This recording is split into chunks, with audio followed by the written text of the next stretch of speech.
నమస్తే, నేను సిరి. సో, ఈ మధ్య కాలంలో చూసుకున్నట్టయితే మస్తు మంది ఎట్లా అంటే నేను నాగదేవతనని, లేకపోతే నాకు దేవుడొస్తున్నాని, ఇంకొంతమంది ఏందంటే వాళ్ళు ఫోన్ నంబర్లు ఎప్పుడు, లేకపోతే వాళ్ళ పేర్లు ఎప్పుడు వాళ్ళు చూడకుండానే ఇట్లాంటివన్నీ చాలామంది అయితే తెర మీదకి వస్తారు. వాళ్ళు దేవుళ్ళని చెప్పుకుంటున్నారు. కొంతమంది వాళ్ళకి సపోర్ట్ చేస్తారు, కొంతమంది ఏమో వాళ్ళకి వ్యతిరేకిస్తున్నారు. అయితే ఈ మధ్య కాలంలో ఏంటంటే మల్లికార్జున ముత్య అని చెప్పేసి ఒక వ్యక్తి అయితే ఆయన ఏంటంటే వాళ్ళ పేర్లు చెప్పడమే కావచ్చు, ఫోన్ నెంబర్లు చెప్పడమే కావచ్చు, వాళ్ళు చూడకుండానే చెప్తున్నాడంట. మరి అందులో ఎంతవరకు వాస్తవం ఉంది? కొంతమంది ప్రముఖ ఛానల్స్ వాళ్ళు కూడా వెళ్ళి అక్కడ ఆయన చెప్పేది నిజమే అని కూడా వాళ్ళు కూడా ఒక డిక్లరేషన్ అయితే ఇస్తారు. మరి ఇందులో ఎంతవరకు వాస్తవం ఉంది? అస్సలు మానవుడికి ఇట్లాంటి ఒక శక్తి ఉంటుందా నిజంగానే? మరి మానవుడికి ఇంత శక్తి ఉంటే ఇప్పుడు వచ్చే ఇవన్నిటిని మరి అడ్డుకునే శక్తి ఉంటుందా? సో ఇట్లాంటివి చాలా అనేక డౌట్లు అయితే ఉన్నాయి. సో మరి ఆ డౌట్లకి మనకి ఈరోజు ఆన్సర్ దొరకదా అని నాకు తెలియదు. కానీ సో ఇట్లాంటివన్నీ మరి జరుగుతున్నాయి. ఏంటి వీళ్ళ పరిస్థితి ఏంది, అసలు వీళ్ళు దేనికోసం ఇట్లాంటి పనులు చేస్తున్నారని తెలియజేయడానికి నేను తెలుసుకోవడానికి ఈరోజు అయితే మనతో పాటు ఉన్నారు సీతమ్మ కుమారుడు, లక్ష్మీ నరసింహ కొడుకు, మన రాఘవ సతీష్ శర్మ గురూజీ గారు. నమస్కారం సార్. శుభాశీస్సులమ్మ. గురుగారు, ఇక్కడ నాకు మీ మీద కూడా కంప్లైంట్ ఉన్నది. మీ మీద కూడా నాకు కంప్లైంట్ ఉంది. చిచ్చి కనీసం 100 తక్కువైతే అని మాట్లాడను నేను. ప్రశంసలు నాకు కొన్ని లక్షలు ఉన్నాయి.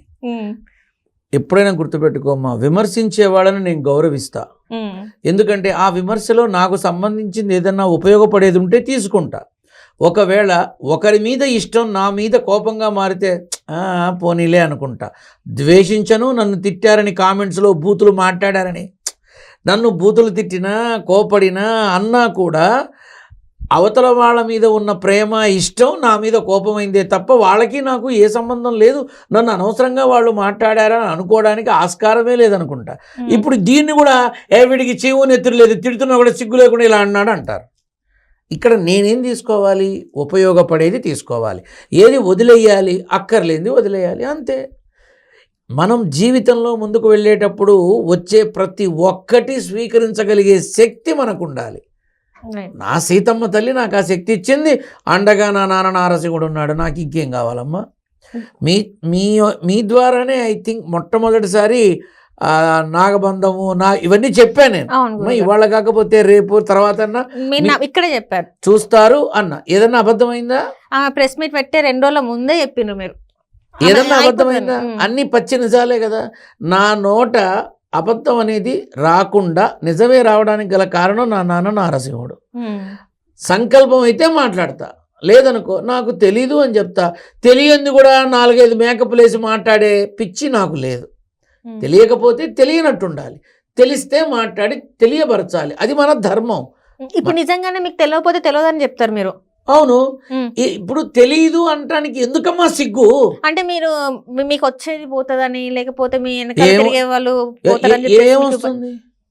ఏమొస్తుందమ్మా? ఒంటి మీద బట్ట కూడా రాదు నాతో పాటు. ఇంకేం వస్తాయమ్మా? నా పిండాకుడు ఏమీ రాదమ్మా. ఒక్క మాట చెప్పనా, మా అమ్మగారు చెప్పేది, నాన్న ఎప్పుడైనా గుర్తుపెట్టుకో, నువ్వు సంపాదించు, నీకు వచ్చింది తిరిగి పనిచేసాయి, నీకు వచ్చింది తిరిగి ఇస్తూ ఉండు. నీకు ఉంటుంది కానీ ఇస్తూ ఉండు. కానీ నువ్వు ఇది సంపాదించాలి అది ఆశ పడక నాన్న. నువ్వు సంపాదించకపోయినా నువ్వు అడగకుండా నీకు ఇచ్చేస్తారు నాన్న. అవునా అమ్మ? అంటే ఇప్పుడు కాదు, ఓయమ్మ కొన్ని సంవత్సరాల క్రితం. ఏంటమ్మా?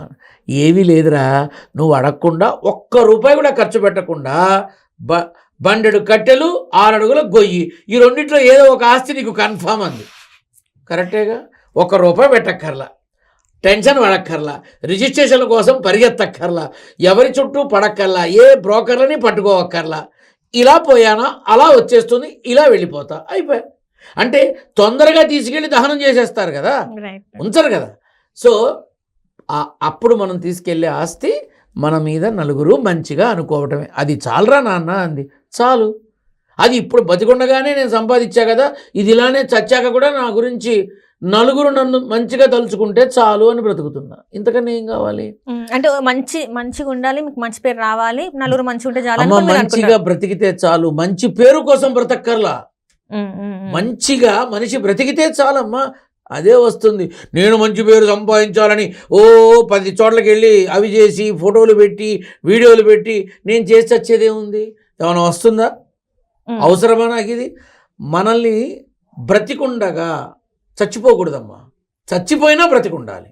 మా అమ్మ చెప్పినట్టు నేను అదే ఇష్టపడుతున్నా. ఒక ప్రశ్న అడగచ్చా మిమ్మల్ని? ఏమన్నా అడుగు. అంటే ఇది ప్రశ్న నేను ఒక కామెంట్లో చూసిన అనమాట మీ గురించి. అదేంటంటే ఒకటేనా? ఇది చూడండి, అంటే ఇది కొంచెం డిఫరెంట్గా ఉంది.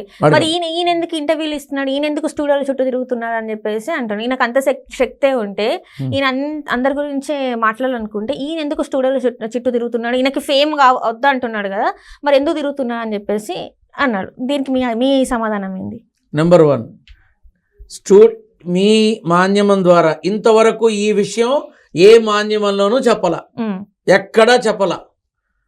కావాలంటే నా మొట్టమొదటి ఇంటర్వ్యూ బిఫోర్ కరోనా సివిఆర్ న్యూస్లో ఛానల్లో నన్ను ఆహ్వానించారు. ఆ పెద్ద మనిషి, ఆ మహానుభావుడు సివి రావు గారు మొట్టమొదటిసారి నా ఈ దౌర్భాగ్యాన్ని, నా ఈ దరిద్ర మొహాన్ని కెమెరా ముందు పెట్టింది, రిస్క్ తీసుకొని ఆయన పెట్టారు. కానీ నా మాట నిజమైంది. ఆ తర్వాత సివిఆర్ హోమ్ ఛానల్లో నా ద్వారా చాలామందికి సేవ చేయించారు. మహానుభావుడు పెద్ద ఆయన, ఎంతోమందికి అన్నం పెడుతున్నటువంటి మహానుభావుడు ఆయన, అందులో అనుమానమే లేదు. అవునా? ఆఫ్టర్ కరోనా, అప్పుడు కరోనా టైం కాబట్టి నన్ను ఎవరు కలిసింది లేదు, పెట్టింది లేదు. అప్పుడు తీసిన ఇంటర్వ్యూలు కానీ, అప్పుడు చేసినవి కానీ ఇప్పుడు బాగా వైరల్ అవుతున్నాయి. ఎందుకని అప్పుడు ఎవరికీ తెలియదు. ఇది ఏమన్నా సెలబ్రిటీ ఫేసా, నా బొందా? ఏమీ కాదు, మామూలు ఫేసే, అందరిలాంటిది. అయితే కరోనా తర్వాత కూడా అడపాదడపా కొన్ని చేసిన పుష్ప సినిమాకి సంబంధించినప్పుడు బయటకు వచ్చినప్పుడు నా మాట నిజమైనప్పటి నుంచి మీ మాధ్యమాలు నన్ను అడగడం జరిగింది, నా దగ్గరికి రావడం. మొట్టమొదటిసారి మీకే చెప్తున్నా, నీతో కూడా అన్నా నీ మాట, నా ఇంటర్వ్యూ కావాలని అందరూ వచ్చారు. ఆ మొదటిసారి నా సన్నిధానంకి వచ్చి నా దగ్గర కూర్చొని వాళ్ళ యొక్క ఇదంతా చూసా.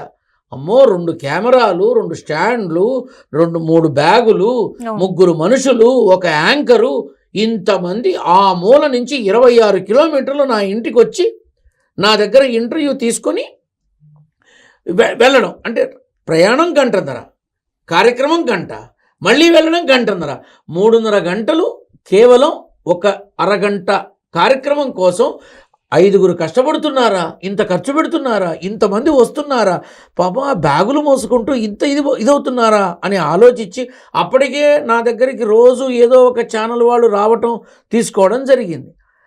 ఇవన్నీ చూసి నేను ఒకటే నిర్ణయించుకున్నా, ఒరే మీరు ఎవరు రాకండి, ఎందుకంటే మీ అందరి కోసం నేను వస్తా, నాకే నష్టం లేదు, నాకు కారు ఉంది, నా నాన్నదయ వల్ల అన్నీ ఉన్నాయి, ఏ ఇబ్బంది లేదు, నేను వస్తాను, చక్కగా మీకు నేను కావలసిన సమాచారాన్ని నాకు తెలిసింది ఇస్తాను. ఇదే చెప్పాను నేను ఆ రోజు. మీరు కూడా మేము వస్తాము అని అన్నప్పుడు, వద్దమ్మా నా కోసం మీరు ఎవ్వరూ కష్టపడకండి, 10 మంది కోసం ఒకడు కష్టపడచ్చు, ఒకడి కోసం 10 మంది కష్టపడకూడదని నా తల్లి చెప్పింది. నేను దాన్ని ఆచరిస్తున్నా, నేనే వస్తానన్నా. ఇప్పుడు స్టూడియోల కోసం, ఈ ఫేమ్ కోసం చచ్చిపోతున్నానని వస్తున్నానా? ఇంతమంది భుజాల మీద కెమెరాలు పెట్టుకొని పాపం వాళ్ళు మోస్తూ అంత దూరం ప్రయాణం చేసి అసలు ఎంతో కష్టపడి ఈ దిక్కుమాలిన ట్రాఫిక్కుల్లో ఇరుక్కుపోయి సమయానికి ఏమీ లేక అంత అవసరమా అనిపించి నేను వచ్చి వీళ్ళందరి క్షేమం కోరుకున్నానా? ఎవరు దేనికోసం ఆలోచించారు? మీరు నా ద్వారా కొంత విషయాన్ని గ్రహించి ప్రజలకి తెలియజేస్తున్నారు. నేను మీ అందరి కష్టాన్ని గ్రహించి నేను వచ్చి చస్తున్నాను. ఇది కూడాను తప్పే, నో ప్రాబ్లం. నన్ను వీడికి పబ్లిసిటీ పిచ్చి అనుకున్నా, ఫేమ్ కావాలి నా మొహాన రాసి పెట్టుంటే ఎప్పటికైనా వస్తుంది. దానికోసం నేను చచ్చిపోవడం ఎందుకు? ఇప్పుడు కమలం బురదలో ఉంటుంది, నన్ను తీసుకెళ్ళండి అని అడగదు. కానీ వచ్చి ఆ కమలాన్ని తీసుకొని వచ్చి చక్కగా అమ్మవారి చేతిలో ఆభరణంగా మారుస్తారు. వినాయక చవితి అప్పుడు వినాయకుడికి పెడతారు. కమలాలతో 108 కమలదళాలతో పూజలు చేస్తారు. దాని విలువ దాందేగా, అంతేగా. ఎవడికి కావాలమ్మా ఫేమస్? దేనికి కావాలమ్మా? ఏదన్నా తొందరగా ఫేమస్ అవ్వాలంటే చండాల పని చేయాలి, మంచిగా ఫేమస్ రావాలంటే కష్టపడాలి. అసలు పబ్లిసిటీ పిచ్చే లేని నాలాంటి పిచ్చి వెదవకి ఎందుకమ్మా ఇవన్నీ? నాకు ఆత్రం లేదు. నేను ఎవరి చుట్టూ, నా నాన్న చుట్టూ తిరుగుతున్నాను అనమను, సంతోషిస్తా. నా నాన్న కోసం చచ్చిపోతా, నా నాన్న చెప్పిన భగవత్ సేవ కోసం చచ్చిపోతా. కానీ ఎవడికి కావాలమ్మా పబ్లిసిటీ? ఇప్పుడు నన్ను ఇలా మీ టీవీలోనే చూసి ఒకటి సినిమాలో హీరోయిన్ తండ్రి క్యారెక్టర్ నా చేత వేయించారు. అది కూడా జరిగింది, మొన్న ఈ మధ్య జరిగింది. అబ్బా మీరు చాలా చక్కగా యాప్ట్ అవుతారు, నిజంగా తండ్రి కూతురు అనుకుంటారు, చేస్తారా గురుగారు? ఓకే రైట్, నా వల్ల నీకు మంచి ఉందా చేసుకో.